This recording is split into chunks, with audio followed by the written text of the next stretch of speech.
For Session Update, I'm Shannon Lurkey. Officials from Governor Dayton's administration spoke at a press conference to advocate for the governor's budget proposals on cybersecurity infrastructure investments.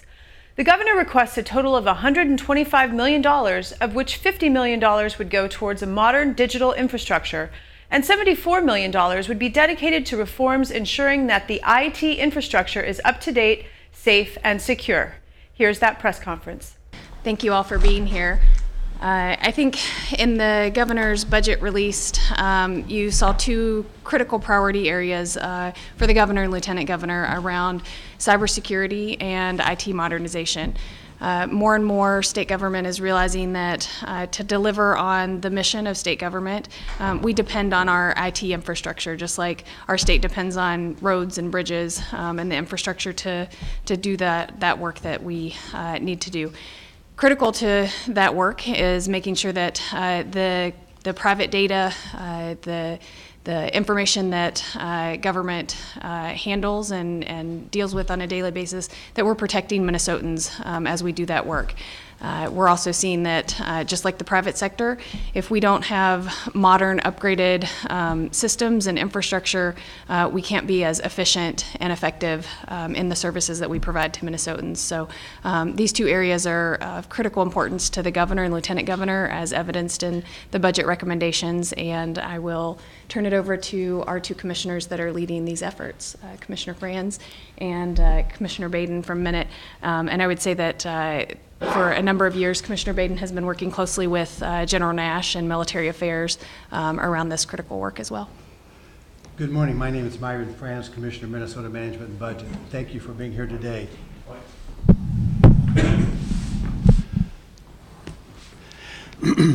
I want to give a little bit of context to the concerns that we have about our IT security and our IT technology.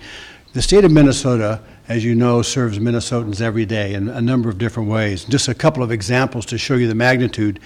We service 864,000 public school students every day through our technology. We provide services to over 370,000 veterans and their families. And we have, for example, 30,000 children and families who receive child care assistance every month. We rely on technology to provide these services.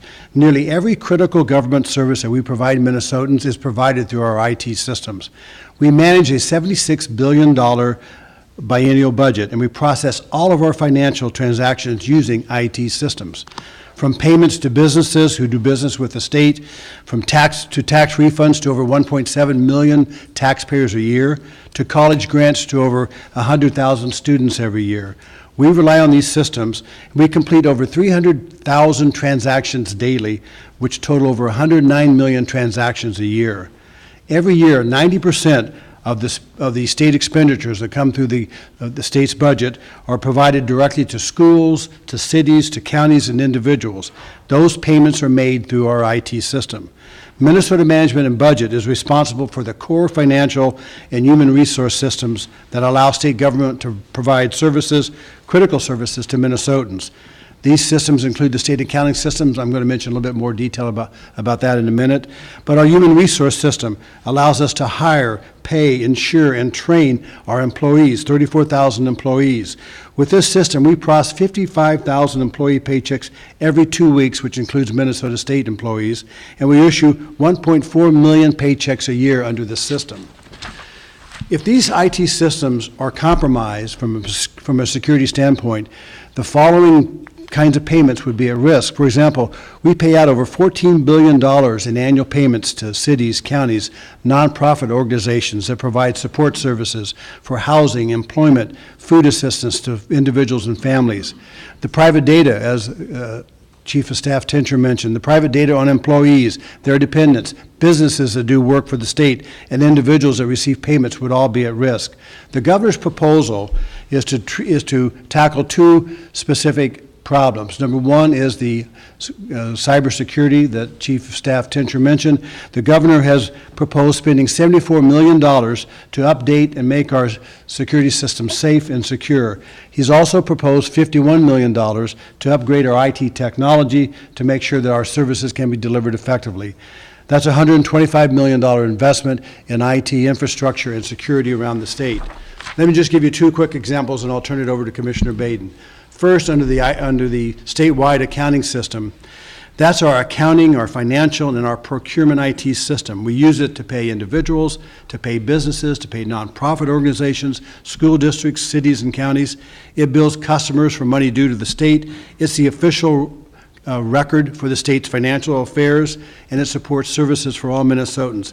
As I mentioned, we make 54,000 payments per week to businesses under this system. We process federal forms like the 70,000 W-2 forms that we just issued for calendar year 2016. We process 4,000 purchase orders per week. We register and interact with private sector business all the time. We have over 300,000 businesses that work with the state through our accounting system. So moving this system to an updated system is critical. This system will go out of date in January of 2018, and that business will no longer provide support if we do not upgrade the statewide accounting system. The last example I want to give you is the Department of Education. They have a mainframe for dispersing the funding to the school districts that I mentioned before. This mainframe is used, and it sends out about $8.7 billion annually to around 635 school districts, charter schools. These twice-a-month payments pay teachers, they pay supplies, provide school lunches, and maintain the buildings. To interrupt this process would directly interrupt the operation of our schools throughout the state. In addition to this payment, the mainframe for the Department of Education is used for around 40 different applications to process and calculate education aids and local property tax revenues. It collects, maintains, and ensures the accuracy of data for the 864,000 students I mentioned in K through 12, over 130,000 teachers and staff. The financial aid through this $8.7 billion annual payment is critical to the functioning of our school system. This system is so critical that if we were not able to upgrade this, it would really disrupt the process that we have. In fact, what's interesting about this particular system, the code that was used to write this system dates back to the 1970s. So any system that dates back to about the time that I graduated from high school is old, I guarantee it. I just want to close and say that the urgency is really critical for this. We need to make these changes now. As I mentioned, the state integrated financial system will go out of date on January 2018. The governor has proposed this $125 million investment to make sure that we can upgrade our IT security and enhancements, and I'll let Commissioner Dayton give you some more information.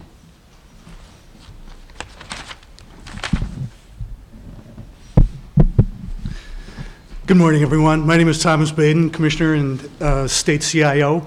Pleasure to see you here all today to talk about information technology. It makes me extremely happy to see you. Just to add a little editorial comment to a couple of the systems that Commissioner Franz was talking about, a couple of those systems predate the internet. Several of those systems predate the mouse. I predate the internet. Yes, I predate the internet as well. Let me give you a little bit of context about Minnesota IT Services, or Minute. From the time the state of Minnesota began IT consolidation, which was late 2011, we've been able to accomplish some really good things. We calculated a total of roughly $45 million of cost avoidance going up to 2015, and another $15 million in cost avoidance in 2016, which brings us to a total of $60 million in cost avoidance to date. While we continue to manage those costs, and we have to manage those costs very carefully, we're also pivoting to become a more digital Minnesota, much like our private industry partners as well. You know, think of Uber, think about Airbnb. Many businesses are IT these days, and Minnesota government needs to gain some efficiencies and become better service providers via becoming that digital government. But while that digital transformation takes place, we have to be concerned with the safety and the security of the information. And as we build a more digital Minnesota, we need to secure our state and address the growing threat to systems and services that we provide, and most importantly, the private data that we hold. Today, there is a real threat to Minnesota. We support and secure the data of more than 5.5 million Minnesotans. We serve Minnesotans by connecting all 87 counties, 300 cities, 200 campuses, and more than 2,800 business applications that are the business, the lifeblood of how we deliver services as government. We can't be wrong once. 35,000 end users, all those cities, all those states, 30,000 endpoints. We can't be wrong once. At this moment, information security information security is facing unprecedented challenges. Advanced attacks are becoming more sophisticated and more common, testing the limits of our existing capabilities. It's not unusual. I often, every morning I get a briefing, but it's not unusual in the morning to see, a couple of 100 million attacks from 150 different countries. Very, very sophisticated spear phishing attacks, ransomware attacks, denial of service attacks, many happening concurrently on any given day. You combine that with the push to become a digital government, and it compounds that problem, and we're increasingly having to defend. We must secure the state's IT systems. Our technology systems, as Commissioner Franz pointed out and Jamie pointed out, are the lifeblood of how we keep government running. Millions of Minnesotans' private data is at risk. The billions of dollars that Commissioner Franz talked about, the 300,000 daily transactions. A major cyber attack could jeopardize public safety as well, significantly disrupting Minnesotans' daily lives. Nearly every critical service that we provide in government has information technology at its backbone. Outdated or unsupported technology puts those essential functions at risk. If these systems were taken down by individuals and groups determined to disrupt government, we might be unable to deliver those critical services. So this is also a public safety issue. Our plan to solidify the state's cyber defenses must be funded and implemented aggressively. The governor's proposal will reduce the attack surface by moving our systems into secure enterprise data centers and implementing advanced security tools in our digital environment.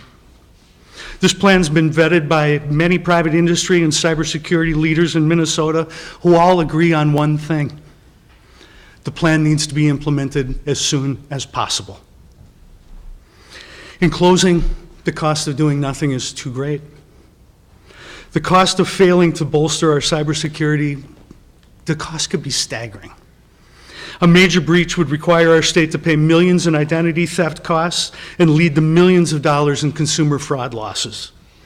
It would also diminish the trust Minnesota has in government. The cost of doing nothing is simply too great.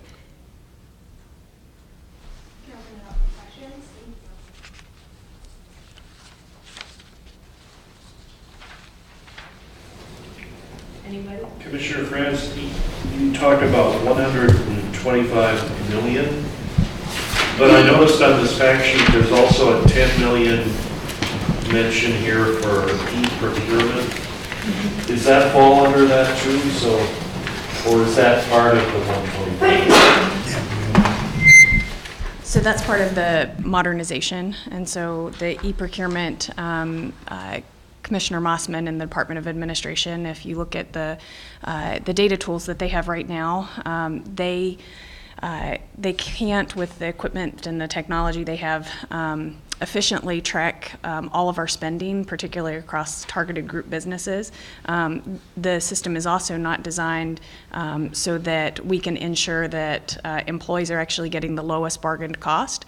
So because of the way that the tool is set up, we may have bargained a lower cost because we buy it in bulk, but if the technology doesn't flag that for someone who's buying something in the state, they may actually call the vendor and get the higher price than what we otherwise would. So we actually would save money if we had better technology for the things that we're buying. So does that mean that the total ask for IT improvements is 135? So what you'll see, and I think this is part of, I think all of us were very happy to hear that the speaker is very interested in modernization and IT modernization, cybersecurity. We're going to have to partner with the legislature. The way that IT projects are funded right now, we did great work with IT consolidation, but the next phase of that is really figuring out how are we making decisions about where we spend money for technology throughout state government. And the way that the process works, if you're an agency, you go to your committee, you push for your IT needs, but there's not a real good integration across our agencies that can make sure that we are integrated and thoughtful about the purchases that we're making around IT infrastructure, that we're making decisions as an enterprise, not just as the individual needs that an agency has. And so we could very much be losing a lot of efficiencies because of the way that projects get funded. And so what you'll see in the budget is there are specific IT projects that come from each agency that is critical to their mission, whether it's the Office of Higher Ed, their state grant programming runs off of IT, the Department of Education. All of those get looked at by the legislature as individual IT projects. But we would be very hopeful to have a conversation about how are we being more thoughtful about how we do IT decision making across the enterprise and work with the legislature on that. I might just add, I think, as many of you know, the speaker has indicated his interest in this area as well, and recently has talked about this in terms of his goal of trying to help us put some parameters around so that we think thoughtfully about the IT investment. And I think one of the things that is difficult is when it goes to all the different committees, it does get broken up a lot. So we look forward to working with the speaker and his goal to also take a look at this IT investment and see how we can work together to make this happen. Talking about this money, how much of this ask that you're making is sort of all or nothing, that you can't build half a data center, so to speak, and how much could you do, or you can't, and you may upgrade one system, require you to upgrade another system in order to let them keep talking to each other, and how much would the legislature say, well, we only have enough money to do some of this stuff, so we can prioritize these most important things and put other stuff off for a year? Do you want to start? I can.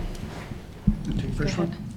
Well, what I would say is that I think that's the other piece about being thoughtful about what we're doing with our IT and infrastructure. So if you contract with an IT firm and you don't contract to do the upgrades or the system improvements, we haven't made a good long-term investment in that. And so we have some systems that won't even be serviced by the company anymore. And so being more thoughtful about, well, what is that initial investment? Do we have to study what we need? How do we spend that initial investment, but also what is the long-term investment that needs to be made, and that should include all of the security enhancements and the upgrades and the long-term actual life use of the IT investment that we're making. I see this in a couple of parts. There's two parts. One part of the enterprise services, and we've got 9 services that we share across the enterprise. And we're actually, in a year from now, those items will be consolidated and we'll gain as many efficiencies there as we can. The next layer up is all of the agency-specific applications. And this year, for the first time, we actually have an application portfolio, so we know what all of those applications are, and we're looking for commonalities across all of those. And as we put together our priorities for where we wanted to take action this year, we very, very purposely looked at which are the applications that are most at risk and what could put government services most at risk, and let's address those right away, lay the enterprise architecture over the top, and try to reduce as much duplicity as we possibly can, because it's not only the initial cost, but it's the long-term sustainability that we need to manage too as well. Last but not least, I think these two spoke to it really well, is that part of what brought some of these systems to the highest risk level is that there are systems that are out of support, or they're systems that we can't find consultants to help us as our state folks are retiring. They're just systems that put government at risk, and we need to act upon them, so we prioritize them as such, and we're really open to having that discussion with the legislature this year. You know, all three of you talked about systems that are going out of date. Myron, you mentioned a couple of mainframes that are now out of date. We live in a world now where a lot of corporations aren't buying their hardware anymore. They're contracting out the computing services on the cloud, where the vendor maintains the systems and the upgrades. Is that in consideration for this at all? And is that part of the discussion that you're going to have with lawmakers? Actually, it's definitely in play with us. We've actually made a couple moves to cloud already. Our entire Microsoft Office 365, we were one of the first states to move to the cloud and leverage that as an asset. There's a couple of other areas that we went to, one in healthcare, where the entire platform as a service we procure from a vendor and we go from a managed service model. We have two other, more infrastructure as a service cloud vendors that we want to make sure we're doing this thoughtfully and in a managed way. So we built all of the governance, all kind of like the rules of engagement for all of our agency partners, and we're now piloting with 3 agencies, and we should be done with that pilot here in a matter of weeks, not months, and that will allow us to leverage those cloud services. But I don't think cloud services, as far as just infrastructure, I don't think that's where the real magic is. Sure, we can gain some efficiencies out of that, and that can really help. It's the next layer up that I think is going to be the best advantage yet. We're going to be able to build applications from things that already exist without having to go through the entire procurement process of buying hardware, spinning up hardware, developing software, the entire lengthy RFP process and that whole piece of the process. You can actually go to cloud and go, I want to use this component, this component, this component. You don't have that. I can build that all right there, all within the entire software tapestry and hardware infrastructure on the cloud. And I see our private industry partners making enormous strides in that area, and I fully plan to leverage it where it makes sense. Is that a cost savings for the state? Cloud-based computing rather than buying hardware? We're making sure it is. In fact, that's part of our piloting. Is we want to make sure in some cases we actually do it better, faster, cheaper. In some cases, our private industry partners clearly do. And we're going to make those decisions each way. It's my hope actually that on the infrastructure side, for example, that we have 3 or 4 options. We look at every application and go, what will it cost there on the cloud? What will it cost on that cloud? What will it cost on the state cloud? Let's move it to the one that makes the most sense. Because in some cases, there's things like CJIS compliant, PUP 75 compliance rules that we can't necessarily pull off on the cloud yet. I can't let this pass without talking about Commissioner Dayton. You all know I'm a numbers nerd, right? Well, Commissioner Dayton is our IT nerd, and the good thing about that is that these conversations, great question, these conversations have to occur. When you're contracting, when you're setting up the next step, what is the next step? Number one, you got to have someone smart to figure that out. Number two, how do you contract for that? How do you phase that in over time to make sure you get the right people and the right assets at the right time? Extremely complex, and that's why Commissioner Dayton has been such a great person to work with the last 2 years, and working at the head of Minute has done such a great job in dealing with these issues. As you can tell, he loves this stuff, and he gets down to the nitty-gritty, but you have to go there to make sure that the state makes the next right, smart move. So anyway, good job, Commissioner Dayton. If I could ask one more question on the cybersecurity acts. You said in your morning meetings sometimes you hear about as many as 150 million attacks a day. What kind of attacks are we talking about? And let's put this in terms of something that our readers, viewers, listeners might understand. And I don't know if it's related at all, but when we had the Minshore incident this fall, when there are many delays to the computer system there because of outside influences that were coming in, is that what you're talking about? Let's go to the first part of your question first. And I think I said the numbers more like this. We get, 1 million to sometimes as high as 3 million probes from 150 countries. So not 150 million, but up to sometimes as high as many as 3 million folks from 150 countries a day. Types of attacks are, spear phishing type attacks, where it's not just kind of, I'm your long lost cousin from some faraway country, but they actually pose as government officials, and they actually go out to social media and they learn about you, and they get your signature block, and they come in and they ask for all of your private information. We had one morning that someone's user ID and password was compromised, and they sent out an email to all state employees We were able to shut it down in about 9 minutes, but it asked everyone for all of their personal and private information. Just click on this and give us all your information. And it was actually very, very nicely done. Right down to the signature block, and the way they requested the information was, they're getting a lot better at this than they used to be. Other examples are, at the Department of Revenue, they have individuals who try to pose fraudulently as people filing income tax returns, and so they actually take money from Minnesotans. And if we didn't have the security infrastructure and the people watching for those fraudulent attacks, Minnesotans get hurt. Let me circle back to the MNSHORT from last fall. Was that a cyber attack, or was that something else? The telephone issue that happened, we were all there that morning. We all had our eyes on the glass watching the system on opening day, and we clearly saw an anomaly of a great volume of telephone calls, much more than anyone would have ever anticipated, even at peak. And so we pulled our vendor into the discussion quickly, even like 10, 15 minutes into seeing this all happen. And the vendor pretty much said, this looks consistent with what they called a TDOS type attack, a telephone denial of service type attack, where flooding the phone lines. We took mitigating action at that point, and also then kicked off an investigation. Chris Boozy, our CISO, was here today. We put it in the forensics hands. We gathered all of the data, and since have closed out our investigation and handed it over to the FBI.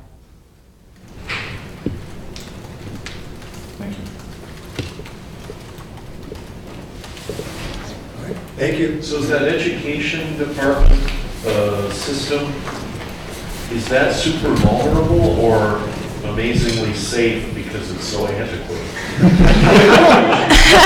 Don't look at me when you ask that question, okay? Right.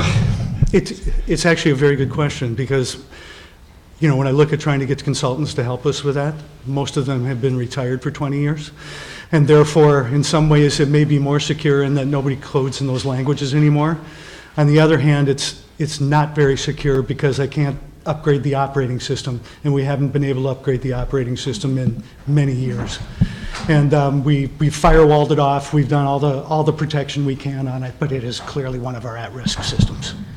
Well, and I would just underscore, there's a security piece, but there's also the service we're delivering to Minnesotans, and that is the largest part of our state budget. We send billions of dollars out to local districts on a system that is 40 years old. So the efficiencies that are lost, if the power goes down, it is just from a is somebody going to hack it? That's a concern, a serious concern.